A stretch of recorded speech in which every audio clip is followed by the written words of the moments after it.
Right then, so part 3 of the Red Room with Jo. So for the final part, called you Jo, didn't I? Yes. So with Joanna, the final part, we're going to talk about relationships and how relationships, they're different in different cultures. And I think it's really important because we talked about in the Western world, we want, well, you mentioned you want to be a housewife, take care of household activities, be in your feminine space, and what that looks like realistically from a man's perspective, taking on that burden, bringing in the finances to facilitate that. That's in Western societies. Your background is what? What are you?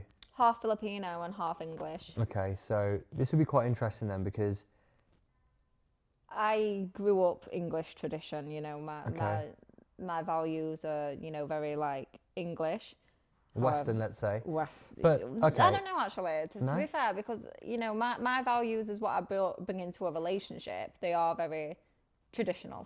Would you say that English dating, or not English, Western cultures for dating would differ from say, like Asian and Yeah, so give me some examples. Absolutely. I feel like, you know, and I'm not speaking for all, I feel like Western women are more averse to the stay-at-home cooking and cleaning, whereas women of Asian culture and, you know, like your culture, they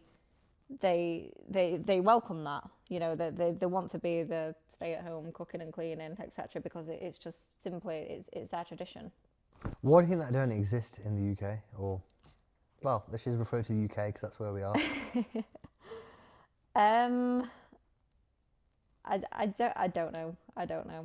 It's just how it is over here, isn't it? You know. Yeah. I think it's interesting you mentioned that, and it's hard to even put to summarise it, but I think maybe women's rights, maybe, you know, when they brought in women's rights and, you know, they had more freedom to like work and everything. I think maybe that might have triggered it back then, and then women had the freedom to go out and work and earn that. And now they regret it. Now they don't want to work. I don't know. I mean, look, I'd like to think, not everyone, but I'd like to think the vast majority of women would like to have a situation where they can be a stay-at-home wife. Would that be a fair comment from a woman's perspective? Or do women want to go out, call another man boss, do as they're told, be stressed? I don't know. If I was a woman, I wouldn't want that. I wouldn't want to have to go to another guy and say, look, can I book a holiday? I want a job. Could you give me a job, please? Yeah. You know, or 5 minutes late, I'm so sorry. You know what I mean? Yeah. I mean, from a personal perspective, you know, because obviously, you know, I work in the corporate world, if you like. You know, I have a male boss, and, you know, I have to, you know, if I'm putting holidays in. But luckily for me, the company that I work for is so far from that. You know, I do have a lot of freedom, so I have fallen extremely lucky with like flexibility and freedom, etc. You know, I'm not smothered. I do have a lot of freedom in my world, and I'm not stressed. I'm not just saying it for the sake of the podcast. I'm genuinely not stressed. And then I also know that if I was to you know, have a guy and, you know, contributing towards a relationship, I know I'd be able to do that as well with no stress, because I've done it before. I just wouldn't be, but then again, it's like one or the other. So it'd be 50% here, 50% there. Yeah, it's just an interesting topic, really. And I think in Western world, we say we want to be independent women, but reality is you'll get to a point where you do need to rely on a man, and if you want a quality man, you need to act and behave, present and past, a certain way to attain that.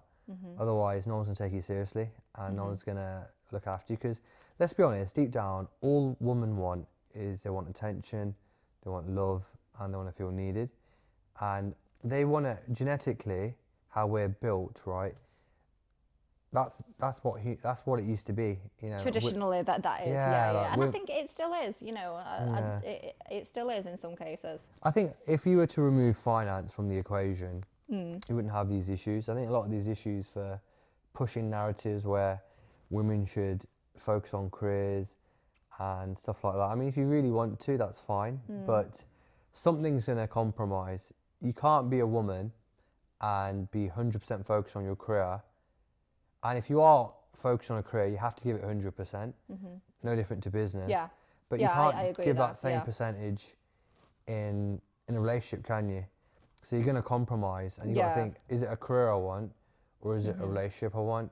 And but for me to like give everything up, you know, like give up like my modelling and you know everything that I've worked hard for, you know, my job, I'd have to feel completely secure that that guy can, you know, carry me. He can like carry the finances, and obviously I would be contributing, you know, 150%. Then, you know, like staying at home, you know, cooking the cleaning and everything like that, you know, being what he needs me to be. But there would need to be a high level of security for my frame of mind as well if I'm going to give up my earnings and my... Okay. Yeah. I'm glad you said that. So why do you think that still exists in, let's call it Eastern culture? So South Asia, Asia. Because I think the men are stronger over there. I think there's just more like traditional. The tradition just sticks over there. Yeah. You know, the guy goes out to work and the woman stays at home. And I think they just follow it more over there. Cut from a different cloth. Yeah, and I think over here and with men, I think there's now a lack of masculinity, and you know that there's guys that I've met so many guys that don't even want to work. They're just on the dole, and it's like, well, how? Where have you met these guys? Tinder. Well, I am from Doncaster, so you know I do come across quite a lot. But you know, working from a recruitment background, I worked in recruitment for 7 years, so I used to take on a lot of temps, you know, like on the books, you know, as like drivers in the warehouse and everything. So that's where I came across a lot of them, and half of them they turn up to the first shift and then they'd be like, no, I don't want to do it. Do you know what it is?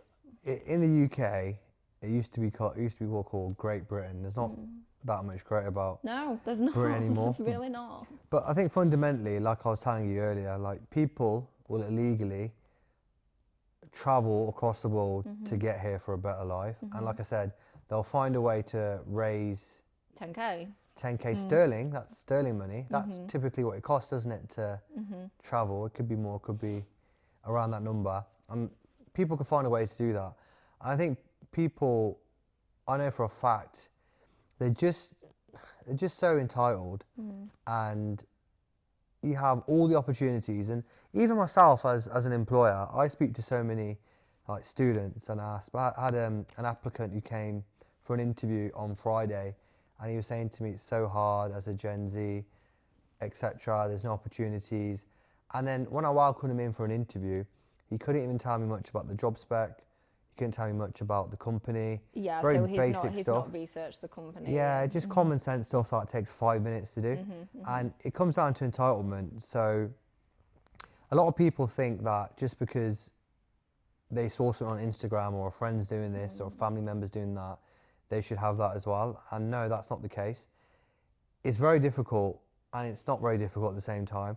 The difficult part is just clearing out the bullshit and the clutter and just staying level-headed and just working towards your goal. Because if you're in a Western country, how can you not be successful? How can you not be successful? Yeah, absolutely. There's plenty of like education you can plug into, and you know, even if you don't want to go through university, like you say, to start a business, or drop shipping is what they're all doing these days. You know, forex, whatever. All you need is plenty of ways to make money. Phone and Wi-Fi. Yeah, plenty of ways to make money. Plenty of ways to make money. Yeah, absolutely. We both know that. Yeah, it's just whether, I think, like you say, a lot of people see things on Instagram, Facebook. You know, I made $3,000 in my first week on drop shipping. And then, you know, they'll maybe open it up and then they'll maybe do it for like 3 days and they haven't generated anything, so they've just quit. And it comes back to mindset. I talked about this in previous videos. And I can put my hands up and say, look, 10 years ago, I didn't have any focus on wealth creation. I was focused on chasing women. That's facts. That's just what it was. And it's a major distraction, and you don't learn till later on. So when we're talking about these insights, and a lot of you might not click, the dots might not connect, but this is why I keep saying that you need to build yourself. And I guess from a woman's perspective, you know, there'd be some parallels as well, but as a man, you need to think about your fitness in your late teens, early 20s, build a solid body, and that's going to be your foundation for the rest of years. And just with you say like building yourself, you know, from a guy's perspective. Now, I don't want this to sound awful, but from a woman's perspective, we respect a guy more who has built his finances, built his physique, and he's got all his shit together, and it is done with his stupid 20s. Or maybe there's guys in the 20s who have actually got their head down. Oh, yeah. Yeah, absolutely. There are guys out there. But we're going to respect a guy when he's actually like achieved what he's worked for and he's got to his position of status. And the reason why, unfortunately, that's just like how it is. Yeah, and the reason why it's appreciated because there's a very small percentage of people who can attain that. So that's why it's respected. And it's like the gym. How many people go to your gym, would you say? Oh, a lot. It's like the busiest Give me a gym. number. When I go in there, there's at least like 50 to 60 people. Let's just say 50, yeah, just to keep the numbers simple. Out of that 50, what percentage of those gym goers are in shape? They pull the top off, they look good. What would you say, 5? 10. 10? 10, yeah. So what's that, 5 to 10%? You know, so it says a lot, doesn't Including me. Yeah. I'm in shape, obviously. So that says a lot, doesn't it? So you have a lot of people that they're in the right environment, but you know they're not getting any results. Same with university. You can be in that environment of this is education, but it doesn't necessarily mean you'll get the results. So building a body is not easy, but it gives you the... It's about maintaining it. Yeah, but even still, it gives you the foundations. If you can learn to control what you put in your body, what you eat, what you drink, how to train, how to be disciplined, getting up at 5:30, 6 o'clock like I do, even have 4 or 5 hours sleep. I can train every day without fail, 1 or 2 meals a day. And that is what builds you into like a solid person. And these skills 100% are then transferred into finance. If you have your own business and you're in shape, there's a direct correlation to how much money you're earning. I can guarantee that. When I've had, you know, peaks and tries in my businesses, I've looked at what's wrong with what's been the challenges in my personal situation, and my fitness levels have gone down. And every time I look at that, my business will go down. I think, right, my state of mind is being impacted by external factors. So you do have to constantly reflect, look back, check in, and turn things around. And when you focus on fitness, you'll be dialed in, and that's going to impact your business as well, and also relationships as well, because you'll hold yourself to a higher standard. Because if you know that, right, I'm prepared to sleep at this time, be up at that time, train with this intensity, go through these hardships, go through, you know, these challenges that, you know, I'm making myself comfortable being uncomfortable, and only a certain amount of people can do that and respect that. And when you're doing that, that transfers across. And another good analogy is, you can only help yourself. Me saying, do this, do that, this is how you train, this is how you get in shape, this is how you build a business, it's only going to go so far. And I think people want to be lifted and taken to this magical space in the future, and they're just bypassing the journey. And the journey that is what develops you. Exactly. And I'll tell you one thing. Take a turtle in Belize, in a beach. Here's the baby turtles. They'll walk at a very slow pace, and they're walking towards the sea. Right? And it looks like to us they're struggling, they're not going to make it, they've lost their parents, their siblings, you know, let's help them out. When you pick up that turtle, that baby turtle, and put it in the sea, before it's ready to be put in the sea, what do you think happens? Dies. It drowns. When you're walking, right, like a turtle, what's happening? You're strengthening your legs. That's what they're actually doing. So there's no shortcuts. I never actually knew that. Oh, there you go. That's fact. Thank you. That's fact. And think of it. You have to go through that journey, and people want to get discomfort is where growth happens. Absolutely. It really is. I think doing squats. Staying in your comfort zone is the worst thing you can do. So I always Complacency. say, you know, get comfortable with being uncomfortable. You know, I'm in the gym at past 10 o'clock at night. Yeah. About 9:30, 10:15, I'll get there simply because I don't want to. Like, I've been working all day. I don't want to go to gym. I want to go to bed, but I'll drag myself there. It's about doing the things that maybe don't quite align with your schedule that day, but knowing that it needs to be done. Well, you've got to make it happen. You got. I mean, people will find time for bullshit, won't they? Exactly. People will Netflix. find time for bullshit, and you know, people can find time to get into arguments. They can find time for Netflix. They can find time to do nothing, nothing productive, anything else but productivity. So it's a state of mind. And back to that turtle analogy that I gave you. You can't help people. Helping people is hindering people. I can't help you. You can't help me. I can't help you, you can't help me. That's just what it is. And when you actually try and help someone, you're hindering them. When you have an alcoholic, for example, and they're asking you for change, and you're giving them money, you know 9 times out of 10, that's going to fuel a habit. So it comes down to perspective, and that's my view. But again, before you entertain relationships, especially this day and age where people need a day to themselves or a week to switch off or a break from social media, it says a lot about the caliber of the men and women out there today. They're overstimulated because they keep seeing TikTok things and, you know, different animations, lights, sounds going up, down. Their brain's just fried. And if you think about it, how long can people be without a phone? People are like this every 2 seconds. What's going on? What's going on? What's going on? I was talking to Angel week before last, and she'd tell me as a 30-year-old woman that the first thing that she'd do is pick up her phone just to see what she's missed. The only notifications I have on is WhatsApp and emails. Yeah. And text, but no one really said text these days. WhatsApp, emails, because I use it for a work purpose as well. Yeah, that's different. Instagram, Facebook, anything else is switched off. It's in silent mode. Yeah. The point I'm making is, though, like the modern day, what we calling it? Modern day people, modern day kids these days, their brain is so fried from TikTok, Instagram, constant stimulation. They can't think straight and they can't sit and focus, and they create ADHD. You know, I was having a similar conversation about, you know, like this generation and, you know... Well, your generation, isn't it? Hey, Gen Z. So what comes after Gen Z, do we know? I don't know, because I didn't even know what Gen Z was until the other day. Yeah. I'm not up to speed with all of this. I live under a rock, guys.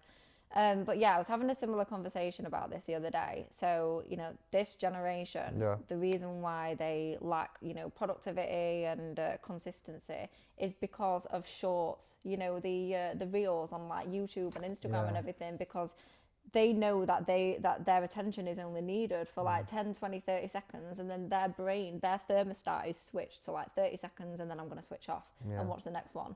That's why like they struggle to like maintain, like even going as far as like relationships, friendships, and just hold a conversation, because it's 30 seconds, 10 seconds. I was like, wow, I never even thought of it like that. Yeah, no, it's completely right. And I think if you are, before you can get... I'm from the MSN days, MSN Messenger. Oh, yeah. I know MSN. Those are my days, yeah. MySpace. I wasn't on MySpace. No, you wouldn't have been. There was MySpace before Facebook. And then Bebo. Bebo, yeah. Bebo. And then Bebo. Bebo was those fun. were my days, yeah. Okay, that's interesting. But the point is like, you should really use your time, especially wisely as a... Yeah. If I knew what I knew now 10 years ago, like if I was living in this generation at 23, 10 years ago, I'll be killing the game even more than I have now. Yeah. Because you've got so much information available to you on YouTube, online, you can learn courses. a new skill for free. You didn't have that. You didn't have that back in the day. So what is the excuse? The problem is everyone has everything at their disposal and it's taken for granted. And the old saying goes that I believe in, and it's worked for me, you have to pay attention. So people who, you know, want to start up a clothing brand or want some business advice, it's not as simple as, can I pick your brains? No, you fucking can't. Yeah. If you want to spend time with me, it's going to cost you. Yeah. And that's because if you're serious about learning and developing, right, you need to pay attention. I could give you gems. I mean, my videos that I've talked about over the past year, so much valuable insight, and I still get questions asking me things that I've covered. So people who I work with and do a bit of mentorship and help them get certain things set up, they have to pay. Pay to play. That's the bottom line. And when you have to part with cash, you start thinking more about, right, do I actually want this? Am I gonna value this? I'm actually gonna action this. You know, so that's I have, this year, since about March, I've personally spent about £3,500 just in personal mentoring, coaching. Well, it's good, isn't it? Just into myself. And for me, that's not like, oh my God, like £3,500. It's like, no, that's an investment into me. Absolutely. And I'll keep doing it. Absolutely. And that's where your money well spent. I mean, you can easily spend £500 on a night out in a couple of bars, couldn't you? Well, easy. I'm a really cheap date and I get drunk quick, so it'd just be like a cheap bottle of wine for me. Yeah, but I get what you're saying, but I'm sure you understand what I'm saying as well. Like people can spend hundreds on a night. But I think the bottom line is if you want to attract a quality partner, you got to think, what are you bringing to the table? Yeah. So number one, work on yourself, get your fitness right. Again, for people who want help along the way, I've got the total package training program that you can find on my website, sunnypunni.com. Check that out later, and that will give you the guide step by step. Number two, once you build a body, use that same discipline to then apply to business principles and practices and get yourself set up. Again, if you want to speak to myself, I've done it all. I've worked in the financial sector, financial services. I've got a clothing brand, model management agency, Forex company, and we're just relaunching. We're actually rebranding the Forex company that I had a couple of years back, and amongst other things as well. Got a property portfolio. So if you're interested in learning more about how you can get started, and if you're serious, then obviously you can reach out by DM or you can drop a comment. Only serious though and not curious. Yeah, absolutely. And you need to ask yourself, if you don't have money to have conversations, then how are you going to have money to start a business? Sorry, you just triggered a memory there. So myself and my ex, a couple of years ago, we went to a Samuel Leeds course because he wanted to get into property. You know Samuel Leeds? Yes. Yeah. Went to like the day one in Birmingham actually. Just crash course. Just there, isn't it? Crown, the hotel. Crown Hotel. Yeah. Yeah, we went on that. I know what you're talking about. Yeah. And so Samuel actually said when he was getting into property, he paid £50,000 just to sit down with Robert Kiyosaki. So, sorry, just wanted to share that. No, absolutely. Investment. It's an investment into yourself and your future. Absolutely. People are like so scared to invest into personal training, like just for like getting fit. It's like, but they'll say on a commitment scale of 1 to 10 that they're absolutely 10 about making a change, but they won't invest 200, 300 quid. It's a dog sitting on the nail, isn't it? It's a dog sitting on the nail. And I'd rather pull out money and spend it on other things. On me, yeah. So that's what that is.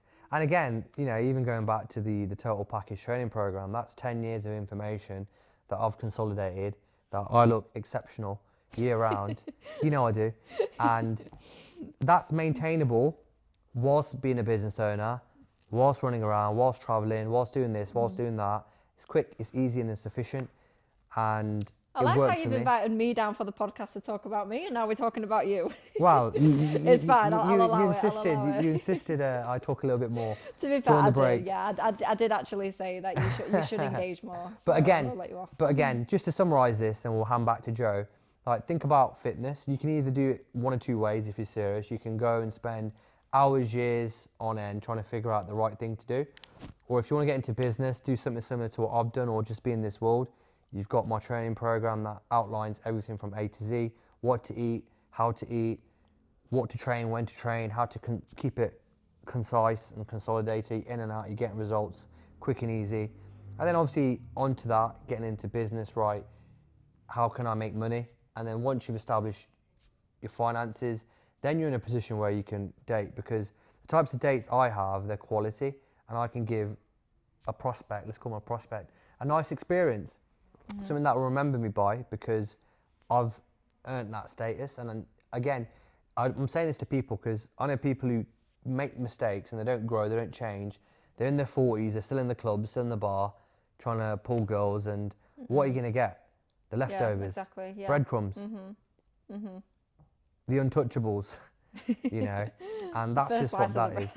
Sorry? The first slice of the bread. Yeah, absolutely. So, just in closing then, Joanna, anything you'd like to share in terms of personal development, relationships? Do you know what? I'm gonna give one tip on each topic that we've covered. Because like you mentioned, you decided, and just to going to pull back and ask another question. What made you decide to invest in yourself this year? You mentioned you spent $3,500 on mentorship. Yeah. So one was actually like coaching, like personal development, and it actually covered sales as well. I thought, right, well, I work in sales, so I can contribute that into my day role. And then the other was for like a side income. I'm not going to announce it now because I'm still like establishing it, but I'll tell you after. Okay. So that was like mentoring for that. So it's still like ongoing. It's quite like that at the moment. Okay. Yeah. So in other words, you've looked at opportunities and you realise, look, I want to get to here, and to get to here, I need help. Yeah, well, it is help, isn't it? Of course it is. Mentoring, that is help. Of course it is. Nothing wrong with that. Yeah. You know, I need help to get from A to B. Yeah. I need a team. I need people. Yeah. We've got a lovely assistant behind the camera. We all need help. There's nothing wrong with that. Yeah. So the thing is, you need to pay attention, because the information that you're probably being given is probably online somewhere. But where you're going to find it, what do you know, what hours what and to hours implement. on YouTube. Yeah, and what's correct, what's going to apply to you. Mm-hmm, so there is that element as well. But I think you're doing all the right things in terms of, you know, you was in a situation, you've corrected that, and you're on a new journey. You're modelling, that's going great. You're doing your personal development, that sounds great. You're into property as well, which is great. No, that weren't for me. That was for my ex-fiance at the time. Oh, that the renovation. Was for him. Well, I've renovated my house. Yeah, but that's that property, was isn't just it? like, yeah, but it's not to like flip or anything like that. Okay. That was purely for me. Okay, no, that's fine. Maybe we can talk about what you could do with that after. Maybe. Opportunities, but again, you're gonna fry my brain. No, again, you're doing all the right things, and that sounds great. So, where can the audience find Joanna? Instagram, it's Joanna JRX. Anything else? Or is it just Instagram you're on? I mean, I'm on Facebook, but I keep Facebook quite, closed in. It's just like close friends, family, photographers, and so obviously sorry guys. we'll link Joanna's Instagram on Facebook. And again, if you have any sort of castings campaigns and you want to hire Joanna, you'll be able to do that through those channels as well. And let's call that a wrap. Yeah, cool. Thank you.